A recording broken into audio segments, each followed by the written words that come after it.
Congress met to certify Joe Biden's win in the Electoral College. Riots followed Trump's rally on the National Mall, defending his belief that massive voter fraud played a role in the election loss. There's been no evidence of that.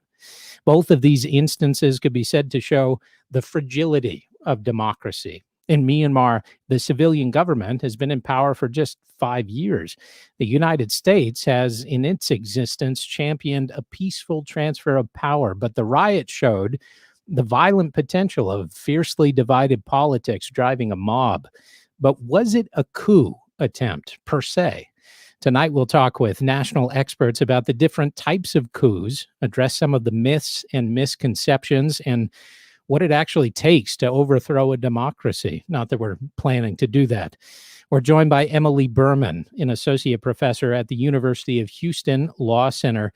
Her research focuses on the unique separation of powers challenges that arise in the constitutional, statutory, and regulatory regimes governing national security policy. Dr. Berman, thanks so much for being here. And also joining us is Dr. Nanihal Singh, Assistant Professor of National Security Affairs at the U.S. Naval College. He's also the author of Seizing Power, The Strategic Logic of Military Coups, a book on the dynamics and outcomes of military coups based on 300 hours of interviews and a statistical analysis of 471 coup attempts. Chapeau, Dr. Singh. Thanks for being here. Thank you. As in every City Club forum, you can participate with your questions, and we hope you do participate because that's one of the things that makes these things so fun.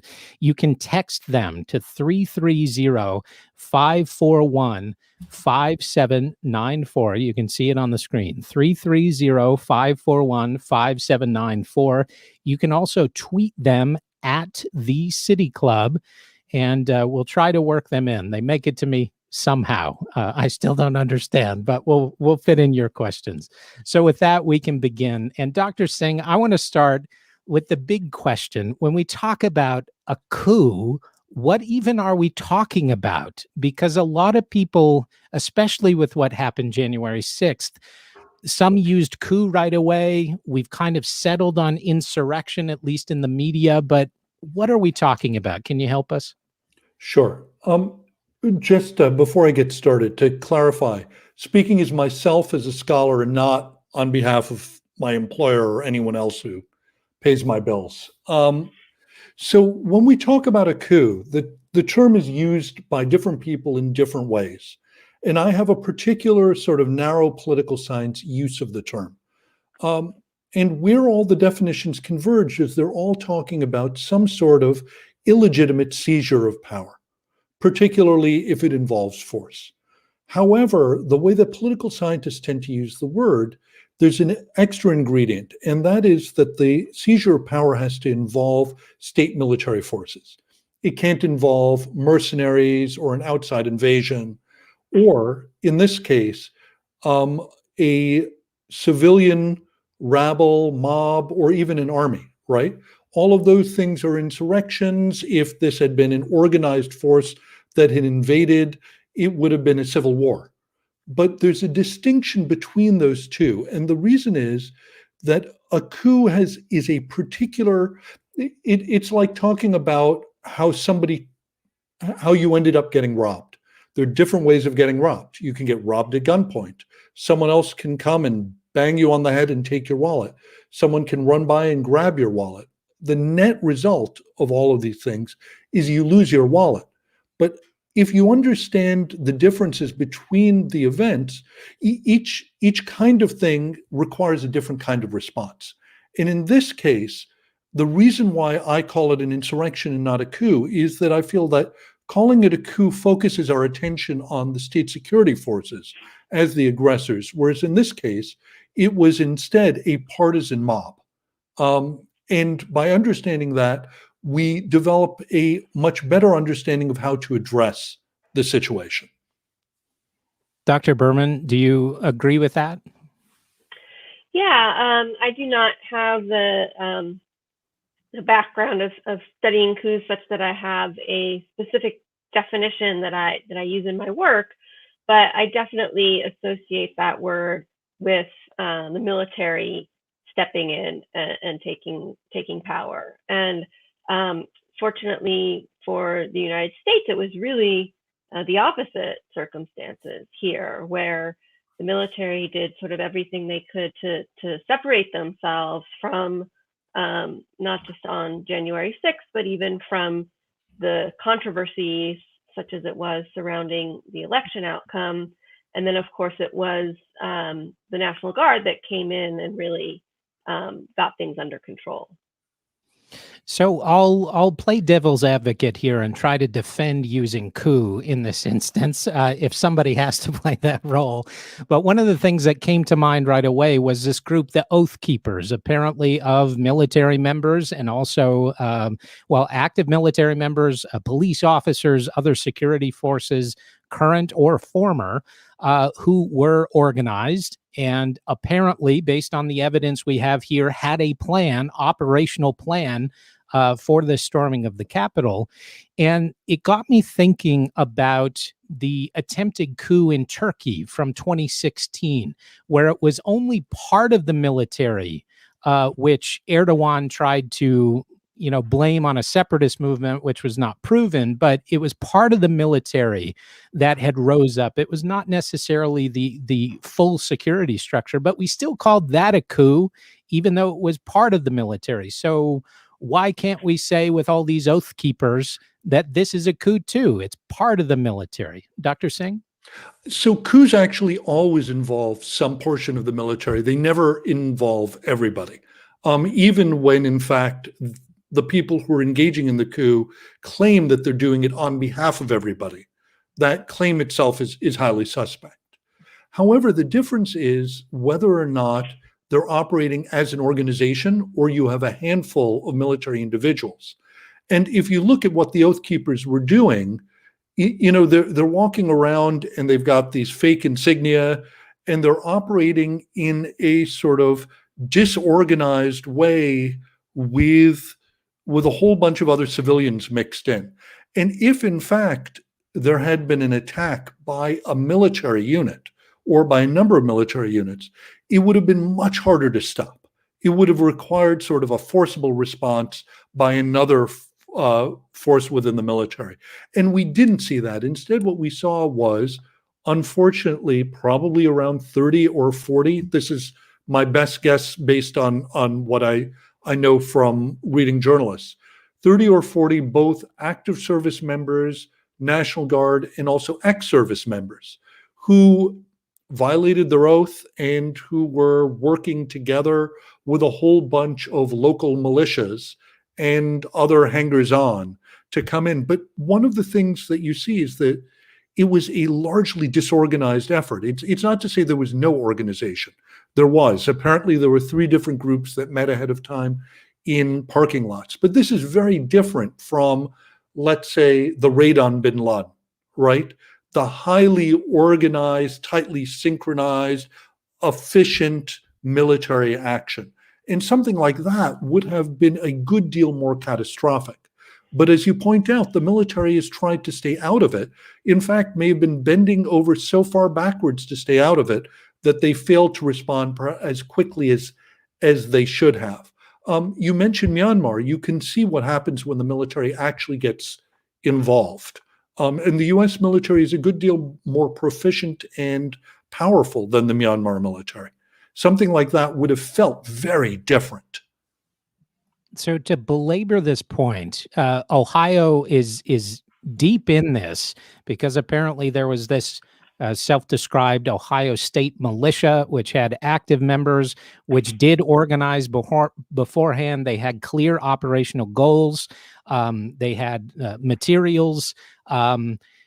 Even though that shows organization of a paramilitary nature, that still does not qualify as a coup, just to belabor the point. Because they're outside the state. There are a few soldiers who've joined into this private paramilitary.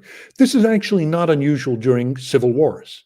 You have soldiers who will actually join in and support the rebels. In Sierra Leone, they were known as SOBLs. Soldiers by day, they wanted a paycheck. but at night they would go over to the rebels and they would organize and they would assist them. This is the sort of thing that happens when you have an incipient conflict brewing in your country. And so it's not to say that it wasn't serious, but it was the Ohio militia, as opposed to the Ohio National Guard or any of the US military organizations. And the level of proficiency and organization and everything else is quite different. These are guys who are playing soldiers. Dr. Berman, when we think about the military involvement, as we've talked about, the formal military hierarchy has bent over backwards to say this is not us, but can the military even do anything without the civilian executives ordering them to? Like they couldn't just show up at the Capitol and say, okay, the army's protecting everything now, right? There does have to be due process. Certainly, there are numerous restrictions on what the U.S. military can do domestically, and there are different rules that relate to National Guard troops as opposed to active duty service members. The National Guard can be often under the control of state governors, but they can be federalized. So there are lots of different ways that various aspects of the U.S. military can get involved, but they can't simply operate as law enforcement officials. That is banned in a statute called the Posse Comitatus Act, and unless there is an insurrection sort of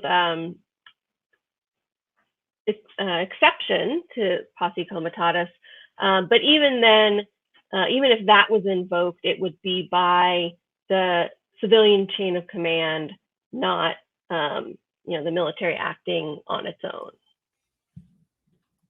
Dr. Singh, did you have something? No, I agree. Okay. Well, Dr. Berman, maybe if we go down that road a little more about insurrection, we've kind of covered the definition of coup.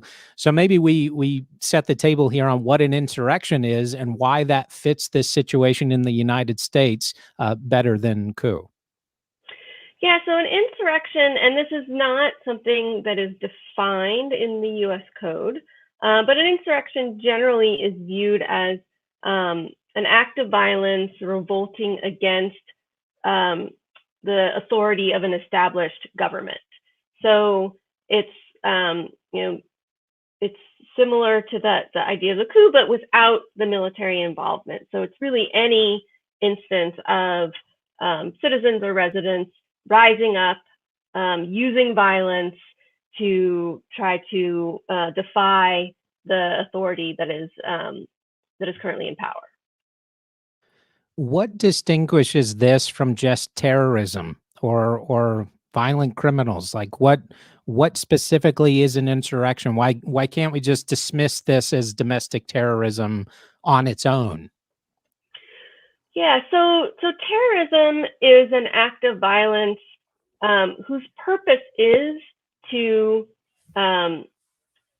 sway the political officials or the public opinion. So there is sort of a political element to terrorism. At the same time, those acts are they're not actually targeted at overcoming or displacing the existing authority structure. They're simply engaging in violence in the pursuit of some political goal, whereas an insurrection is really against the legal authority that's in place, not just sort of an act of violence anywhere. So, Dr. Singh, in my introduction, I kind of juxtaposed what's happening in Myanmar with what we saw on the 6th. And I've seen that a number of times in think pieces on social media. People are quick to draw those parallels. I wonder if you would just address that juxtaposition from your academic perch. Why does it fit or not fit in your view and your expertise? There are a number of very clear similarities. Both of them happened after November election, where one major political faction refused to accept the results. And the reason why they refused to accept the results was they said that there had been problems with voting. And in this case, they claimed that people shouldn't have voted who did. And that accusation was specifically about political minorities. So all of this sounds very eerie. However, there are sort of two differences. One of them is what happened as a result. In both cases, people attempted to interrupt the counting of the votes, but in Myanmar, it was the military that acted. And because it was the military that acted, they were very quickly able to establish complete control, grab the opposition politicians, throw them into jail, and it was over very quickly. In the case of January 6th, the rabble attacked the Capitol.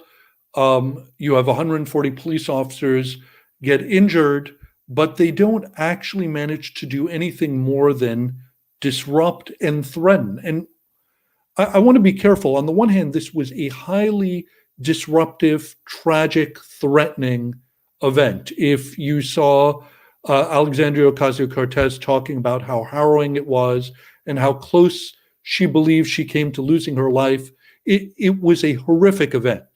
So it was very horrific for the people who were being targeted. But in terms of its impact on our democracy, these guys came into the Capitol and they milled around for a little while. They stole Nancy Pelosi's laptop and then they left. They weren't able to successfully seize power in any way. And later that night, the Senate certified the vote and Biden's inauguration went through. And so their impact was a lot weaker. And that's where you can see the differences in the actors between the military and non-military actors. One of the places, so I was having this discussion a lot after January 6th, and people said, why are you so hung up? And one of the reasons why I was insisting on approaching it one way rather than another isn't that the words are magic, right? I actually don't care what you call it. The question is, how do we understand what happened? Who was involved? Who is to blame? And who can we then act against? And if it's an insurrection, you want to look, for example, at communication strategies. You want to look at who was involved, how they were organized, who gave them legitimacy. And one of the things you notice is that Trump was communicating to these people and he was encouraging them, and also that there were a number of Republican politicians who were also encouraging this. And so understanding it as an insurrection led to Trump's deplatforming and also the loss of donations, corporate donations, to a number of politicians. And if it had been a coup, we would have looked at the state security apparatus and we would have missed some of these dynamics. And so that's the part which is important. It's not what we call it. It's the diagnosis and therefore the set of remedies that we come up with as a result. Just a reminder, if you have questions as you're watching our conversation, you can text them to 330-541-5794 on the screen for your convenience, 330-541-5794. You can also tweet them at the City Club, and they will be delivered to me as this question, coming from a third-year law student at Cleveland Marshall School of Law. The question is, if an insurrection is definitionally against the established government, was this an insurrection? We've kind of covered that. President Trump did not decry their actions, so why would this be seen as against the government when President Trump was the president? He is the government. So maybe Dr. Berman take that first. Well, he is the president. That does not mean he is the government. So in the United States, we have three branches of the federal government, each of which represents part of U.S. sovereignty. And so simply because the president has a particular view, that's not necessarily the view of the government writ large. And here I would say this was against the government because the purpose of it seemed to be to prevent Congress from doing its constitutionally assigned duty of counting the electoral votes and affirming the outcome of the presidential election. And so to disrupt that process, which is so fundamental really to a democratic government, there's really no place that you could strike closer to the heart of the government than trying to disrupt the process of a presidential transition like that. And in fact, it's very important to separate the person of the president from the government. I take, as a US government employee, I took an oath, but I don't take an oath to the president. I have no obligation to obey the president. I have an obligation to obey the law and to defend and protect the Constitution of the United States.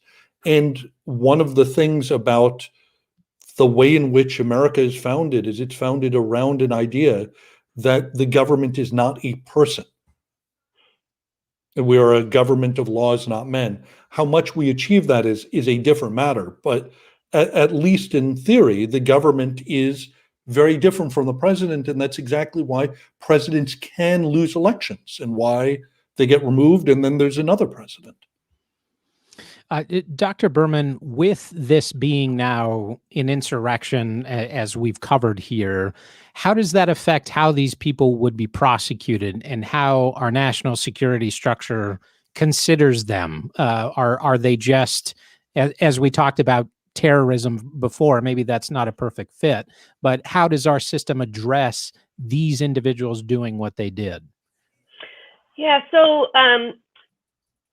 it's a hard question to answer in the abstract simply because there was such a broad range of activities that went on. And so you can see if you look at the various charges that have already been brought, some people are accused of trespassing or, being in a federal building without permission to be there, that sort of thing.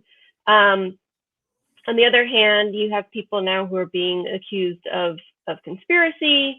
If they're able to determine who was involved in the death of the Capitol Police officer, there would almost certainly be homicide charges on the table. There's the possibility of seditious conspiracy, engaging in sedition against the United States, and also rebellion or insurrection itself is a crime. So I think we're going to see a broad range of charges, some of which include, less significant penalties, and some of which could be quite serious indeed. This question is probably for you, Dr. Berman, but maybe Dr. Singh, you want to comment as well. This person says, maybe the goal of the United States insurrectionists was not to stop the vote necessarily, but to recruit for their cause. How useful are actions like this as being a recruitment tool? Don't they build up legitimacy by being able to attack the Capitol at all? Do you have any thoughts on that, Dr. Berman? Oh, I think they absolutely gained legitimacy from that action and from their success to the extent that they had it of actually having gotten into the Capitol. I think many people that were involved in it viewed it as a success. I've seen social media videos of people who were there saying, we can go home now because we won, we got in. And so when it comes to these sort of extremist, violent movements, anything like this that sort of amplifies their message, that presents them as some sort, in some potentially glorified manner, that's always going to be a boon for recruitment. Any thoughts on that, Dr. Singh? I agree with Professor Berman. One of the things this reminds me about is America's history and the period, going up through Reconstruction, where after the end of the Civil War, the Southern states went through a period of intense political violence. And we have antecedents to what the insurrectionists would like to do, which is they would like to build themselves up into some sort of threat to the state. And it's not that it can't happen in America. In fact, it has happened before in America, and over the same set of issues, which are largely ones of legitimacy and race. Who has a right to be part of the polity? Whose votes count? Before, it was literally about whether or not African Americans could vote, and now it's much more about whether or not we're going to count those votes. But both cases, we're looking at a very deep fault line in America, which is that of racism. To go back to the idea of coup, this person asks, Dr. Singh, do you think we have to worry about a coup in the United States? Are our structures strong enough to resist even the military turning, or could the military turn? There is no country in the world which is impervious to having a coup. The whole reason is that if you empower the military to be able to act with any sort of discretion, you are allowing for the possibility that some number of them might try to exceed their roles. Now, what does that mean? It might mean, for example, that someday we see a small number of people. Some of the coup attempts that I studied were 10 people or 20 people. There were these attempts that were doomed to fail. But sometimes people are reckless and they engage in them. Now, what protects us is not so much that people can't engage in a coup. It's that if some group of people attempt to engage in a coup, the rest of the military is likely to block them. And I think that's a much surer bet. Half of all coups in the world fail. And the reason why they fail is because other military actors act to defeat them. And one of the things about the United States military is it has a very strong norm of no intervention in politics. The military wants to be outside of partisan politics. It is also a very decentralized organization. And I remember when I started studying this, having a conversation with someone who joked, and he said, which branch of the US military would commit a coup and which other branch would allow them? He said, look, if the Army did it, the Marines would stop them. And he went through every single possible actor, and he pointed out that other groups of the military would never let that part of the military actually seize power. And so both the normative, I put a good deal of stock in the fact that we have very strong norms, but also the fact that our military is such that it is unlikely that you would have a consensus or a coming together around something like overthrowing the government. I think those two things are where we're protected. This next question, maybe Dr. Berman, this person says, short-term impact of an uncoordinated rabble may not be large, but what about the normalization of support for extremist authoritarianism or terrorism to be able to advance political goals? Is this something we're going to have to deal with on a regular basis now in this country? Unfortunately, I think that's a real risk. So Dr. Singh is talking about norms. The Trump administration sort of famously dispensed with many of the norms around civility, around respect for your opponents, around honoring the outcome of a democratic election. And as you sort of reject these norms and institutions of democracy, and you feel that your democracy is not functioning as it should, because we have to remember these people have been told that the election was stolen from them. And some people believe that. And so when you feel like the political process has excluded you or cheated you, then your recourse is to take action outside the political process. And so when people don't feel heard, don't feel like their perspective is getting the power or the response or the attention that it deserves, that tends to push people outside the political system. And I think we're at a very tenuous spot right now, because I think it's a difficult balance between recognizing that there is this sentiment within some sectors of society, that it's very deeply held and sincere and poses a significant threat of violence, as both the FBI and Department of Homeland Security recently have warned us.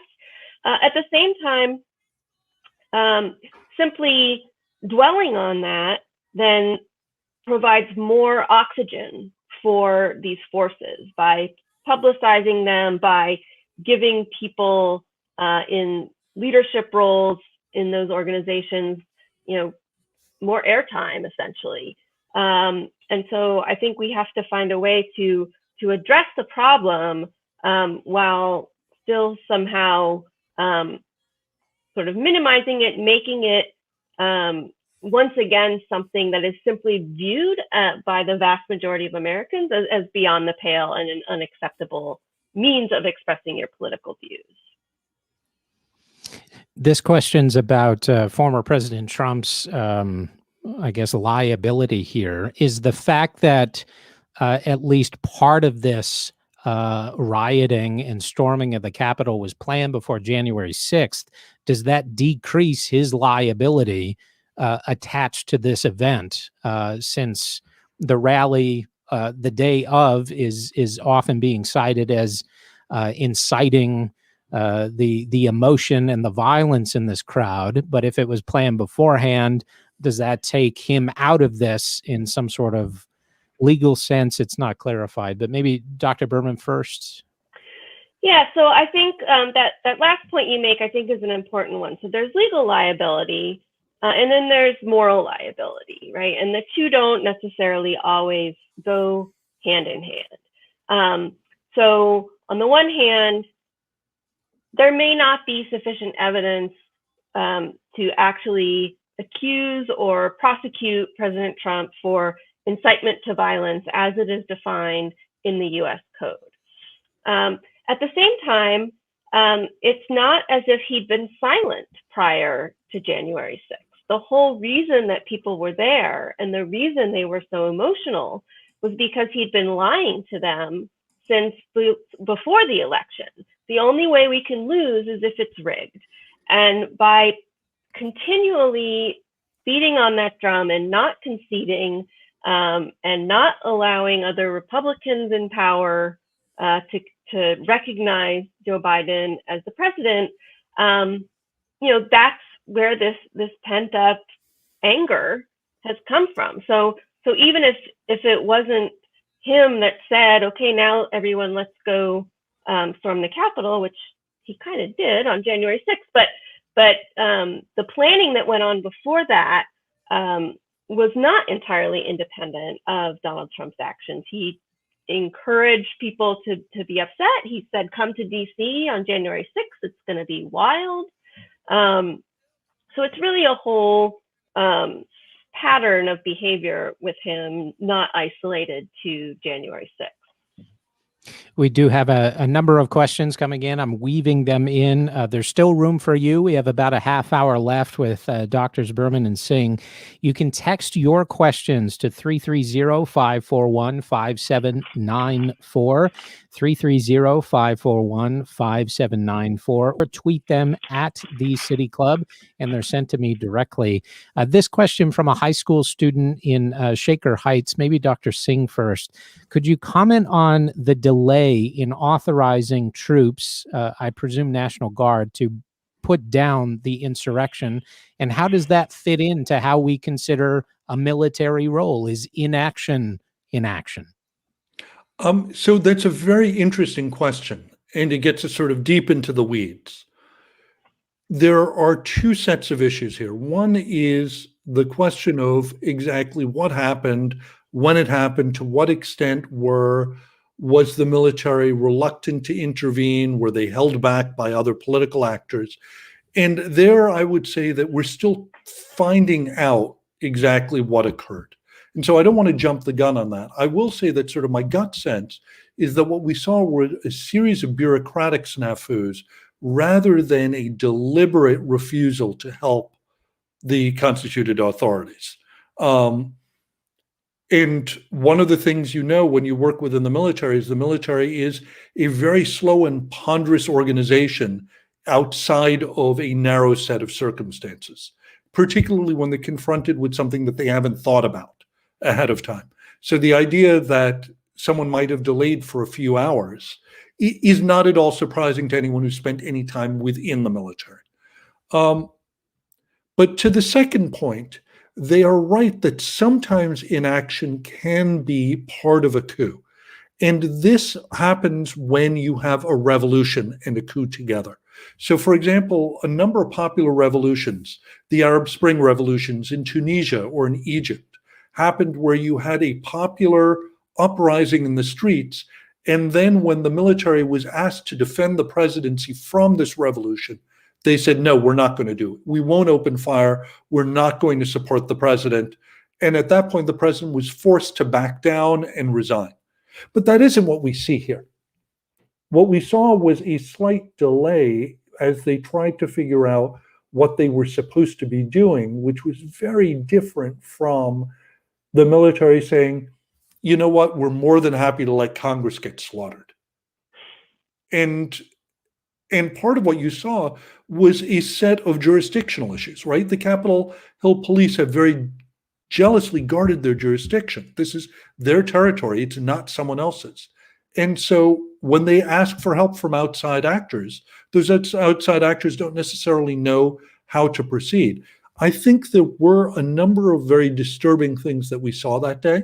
I think we likely saw a couple of Capitol Hill policemen perhaps cooperating with the attackers. We saw others perhaps withdrawing, and we saw lots of others fighting back.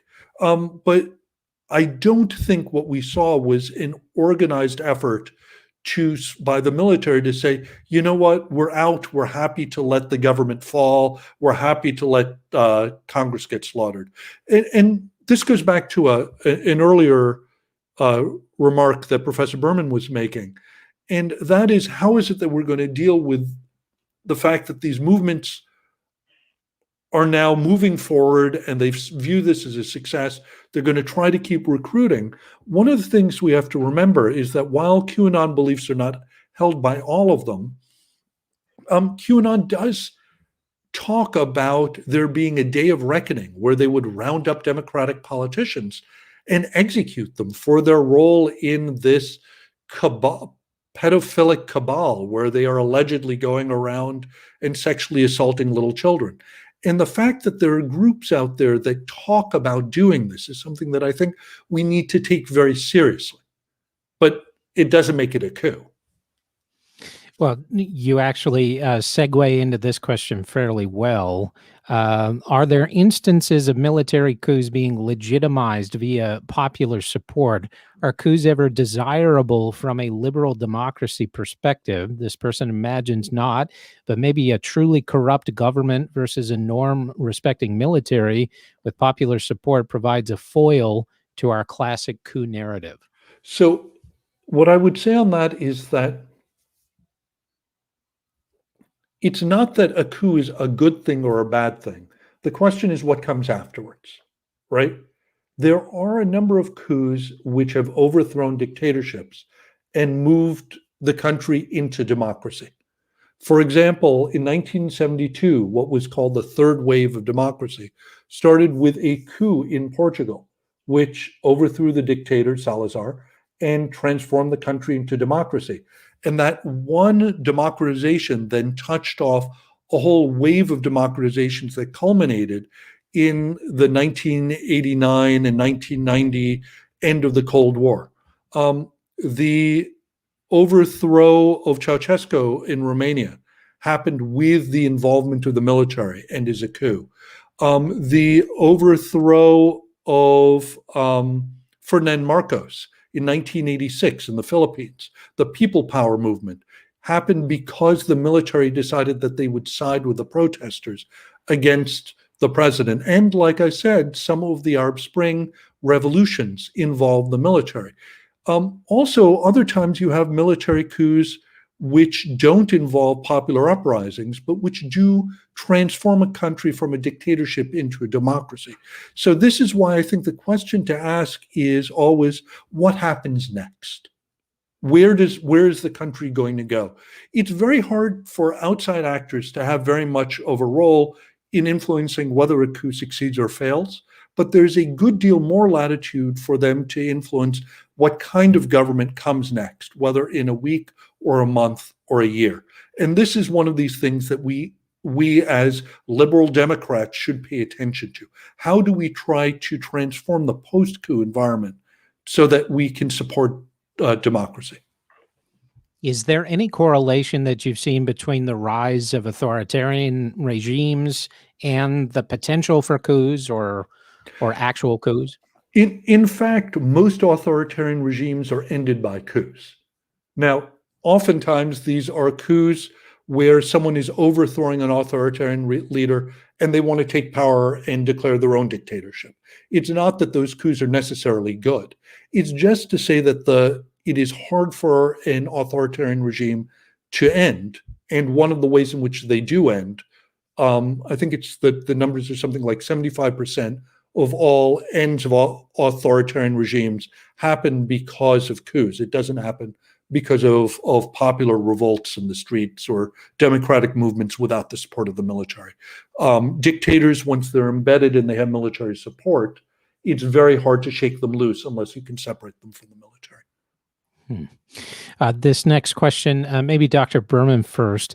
Realizing democracies are fragile and not necessarily long-lasting, are there any red flags Americans should be looking for in the short or long term?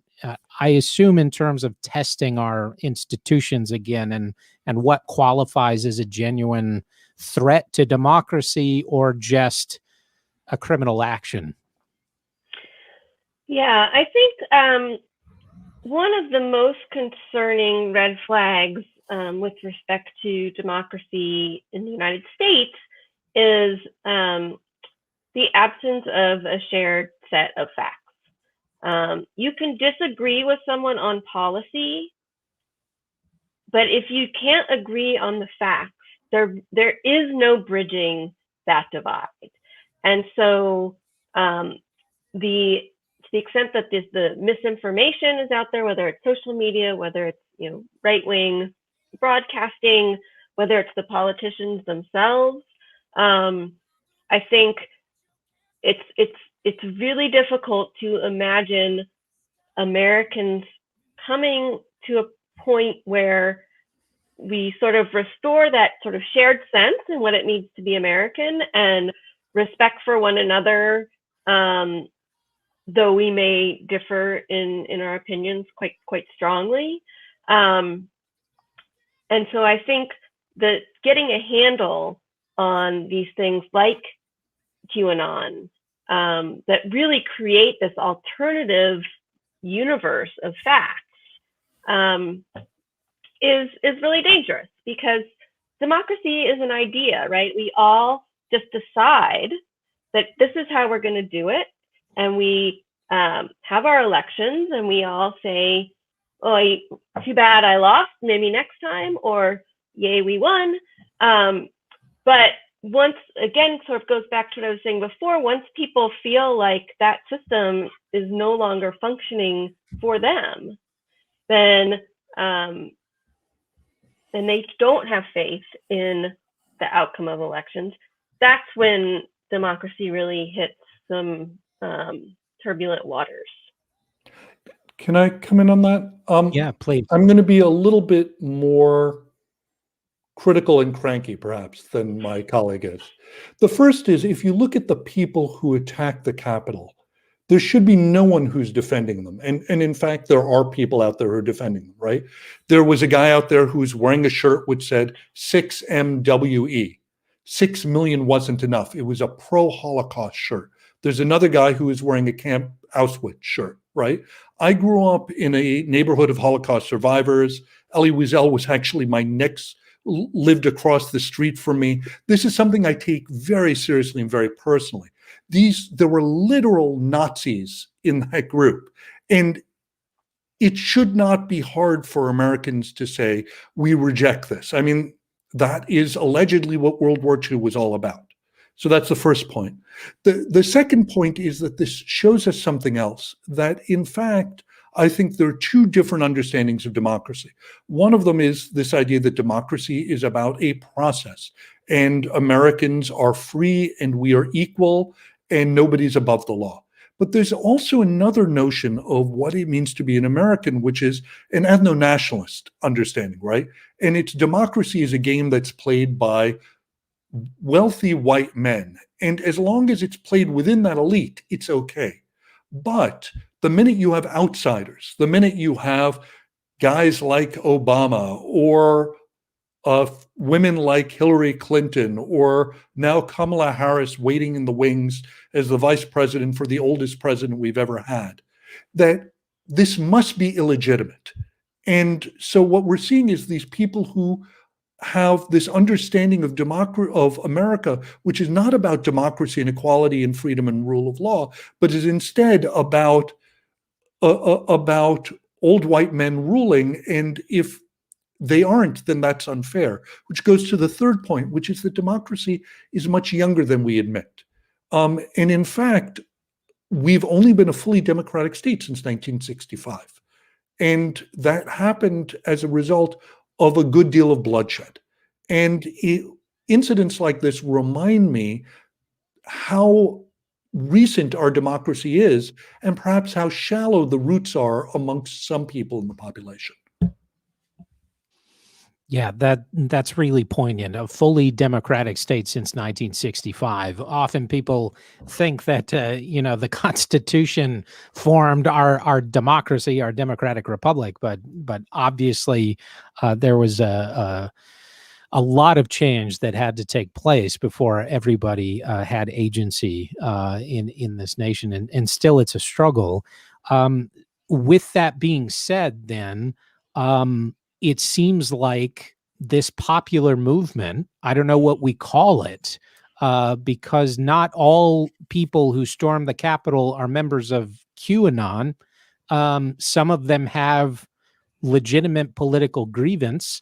But how does that fit into a functioning democracy? Or is that the big question that we don't know? As you said, Dr. Berman, if we're operating with two sets of facts and in two universes or multiple universes, how do we even function within a democracy anymore? Or is there always going to be a group off to the side, not within our formal institutions?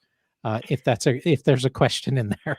Yeah, I mean, I think there will always be a group off to the side. There will always be some slice of the population that refuses to accept the legitimacy of an actual full democracy where everyone is a participant regardless of race, color, background, gender, etc. The question is how big a slice of that population is it going to be, and whether they're going to be validated. So I think for a long time, even though those views were out there, it wasn't considered acceptable to express neo-Nazi type views, except within certain circles. Then President Obama was elected, and that started to ramp up a little more. And then President Trump was elected and seemed to really welcome that sort of sentiment. And so I think that it's always going to be out there, but it's incumbent on our leaders to reject that very explicitly and consistently whenever that sort of issue arises, and then it'll live on the fringes like it has for so long.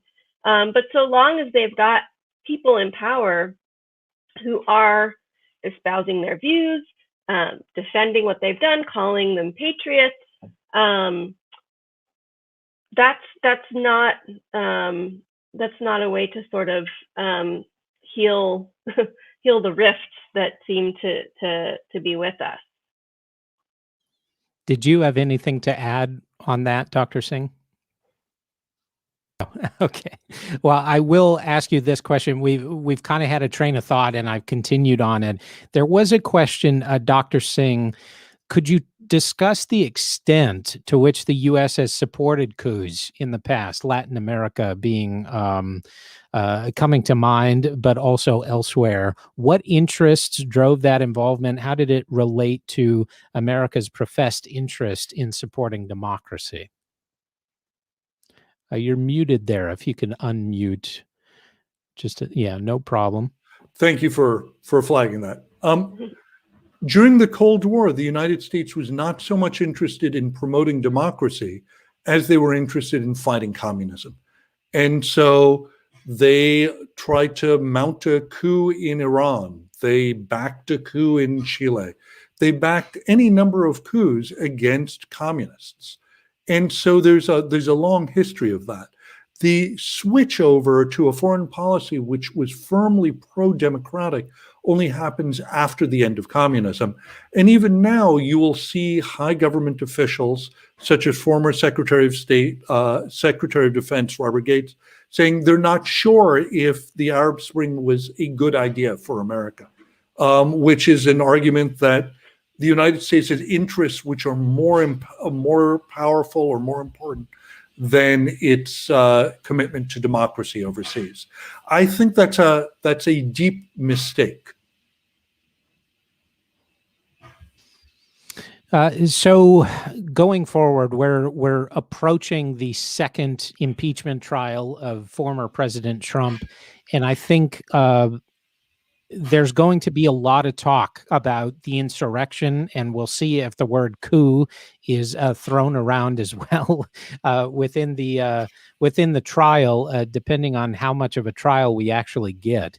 But I wonder if each of you maybe would give us some final thoughts about thinking about the gravity of what happened January 6th, especially if we're going to be relitigating and hearing a lot of things, facts and alternate facts together as this trial comes next week. So Dr. Berman, maybe start, and then Dr. Singh.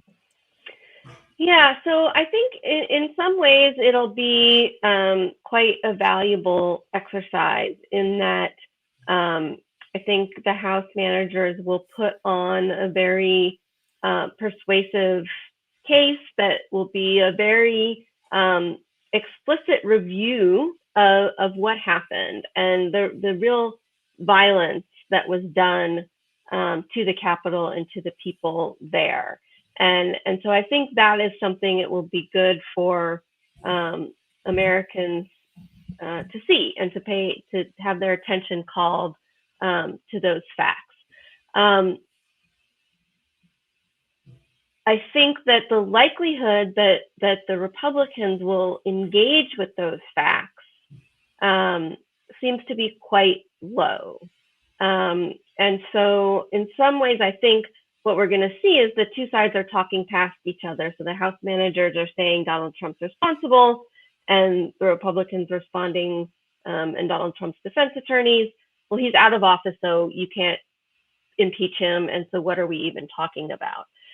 And so I think the impeachment itself is not going to solve anything. I think it's important for various reasons of expressing disapproval of this kind of behavior, of establishing a record of what went on, but I don't know that it puts us in any better position to prevent this kind of thing from happening than we were in on January 5th. I think if it's successful, it may increasingly marginalize the Trumpists, and in particular the ones who are flirting with violence. I think one of the things it could do is right now there's a huge deal of denial about what happened on January 6th. And if, in fact, the FBI starts throwing people into jail, and there's not just the impeachment of Donald Trump, there are 400 different trials, and there's a lot of other evidence that comes out. I think it will become increasingly hard for people who pretend that they are law and order conservatives to maintain some of their denial, particularly when a police officer was killed and another one was beaten badly, ironically enough, with a Blue Lives Matter flag, which shows you what that flag actually means. So I think part of what happens here is that we need to establish the facts of what went on and to put that into the public discourse. Look, when Nixon resigned, he still had around a third of the nation supporting him. You can continue to have people supporting Trump. What happened was that Nixon's reputation was forever tarnished. And so this is something that one political commentator refers to as the OJ option, right? This is former FBI agent Asha Rangappa. She doesn't think that Trump will, she and lots of other people don't think that Trump will actually be convicted at the end of this trial. The Senate looks like it'll hold on partisan lines.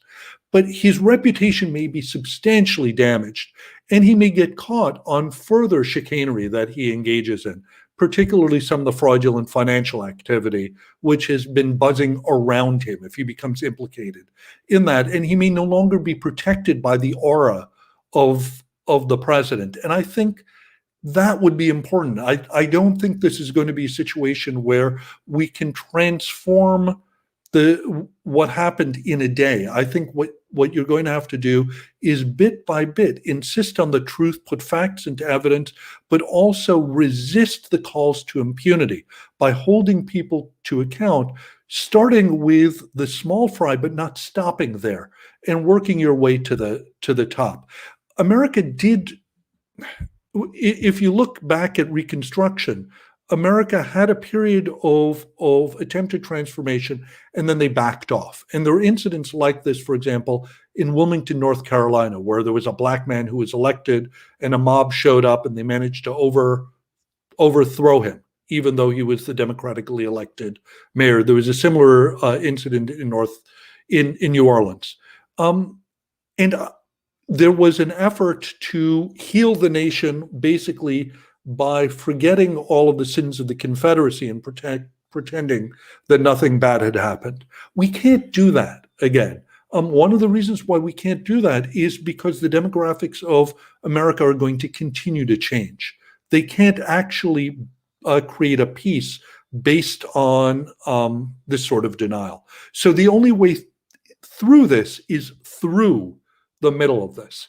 And hopefully people will have the persistence and the conviction to hold people accountable.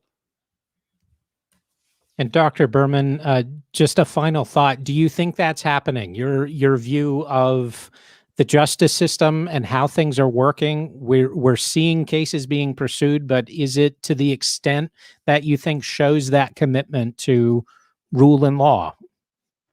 Yeah, I think that remains to be seen. There have been numerous arrests and convictions, some indictments. There's been the impeachment, so there's been some effort. I think we'll know more if and when we get an attorney general confirmed to run the Justice Department. I think there's probably a lot of sort of policy issues and how far do we want to push this? How many people do we want to prosecute?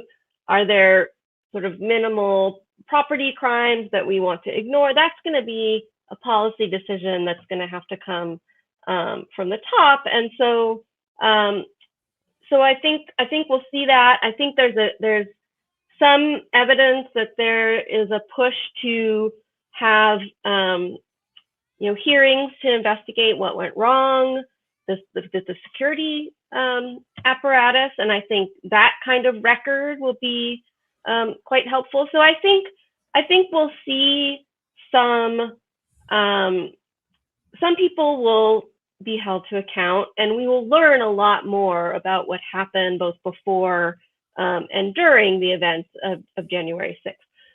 Whether the people in political office who, in my view, were complicit through their refusal to recognize the outcome of the election, whether they will be held accountable, I think, I think the Republican Party right now is trying to battle it out to see if they will or if they won't. And so we're going to have to see, I think, how that goes in the next year or two.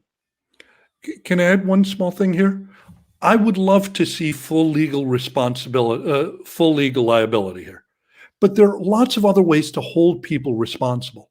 And one of them is in terms of trying to tarnish them so that they no longer receive corporate donations. And this is something where mass action can have a role, because you can make it very clear to corporations that continue to support politicians who are anti-democratic that you'll take your business elsewhere.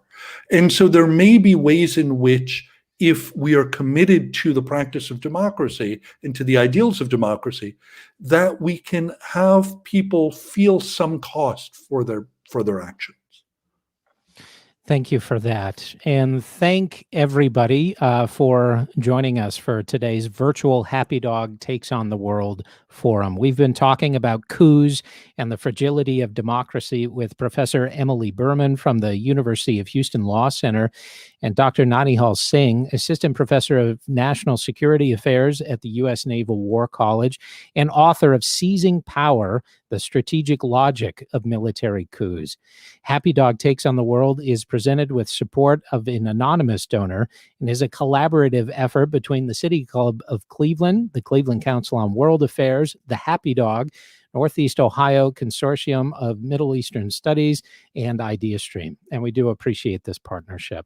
Tonight's forum on National Tater Tot Day is part of our Authors in Conversation series, sponsored by the John P. Murphy Foundation, supported in part by the residents of Cuyahoga County through a public grant from Cuyahoga Arts and Culture. All City Club forums are sponsored by many generous members, sponsors, donors. You can find them all at cityclub.org, and we thank them all very much.